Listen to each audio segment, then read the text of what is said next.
आपण बघत आहात एकेपी न्यूज मराठी। आपला आवाज आपली ताकद। सबस्क्राइब करा, शेअर करा, लाईक करा। AKP news Marathi. अनेक दिवसांपासून नाशिक रोड परिसरात चोरीचे प्रमाण वाढले आहे, त्यामुळे नागरिकांमध्ये भीतीचे वातावरण आहे। मात्र आता थेट राष्ट्रवादी काँग्रेसच्या आमदार सरोज आहिरे यांच्या जेल रोड येथील घरकामीसाठी येणाऱ्या मोलकरींनीच हात सफाई केली आहे। याबाबत आमदार सरोज आहिरे यांचे पती प्रवीण रामदास वाघ राहणार कलानगर जेल रोड यांनी फिर्याद दाखल केली आहे।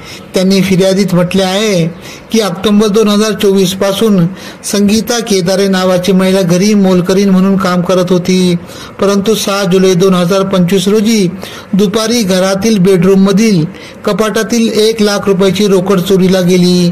दरम्यान प्रवीण वाघ यांनी काही वेळाने कपाट उघडता त्यातून रक्कम गायब असल्याचे त्यांच्या लक्षात आले। यानंतर त्यांनी नाशिक रोड पोलीस ठाण्यात तक्रार दाखल केली। त्यानंतर नाशिक रोड पोलिसांनी संगीता केदारे नावाच्या महिला विरुद्ध गुन्हा दाखल करून तीस ताब्यात घेतले आहे। एकेपी न्यूज साठी ब्युरो चीफ अनवर खान पठाण, नाशिक।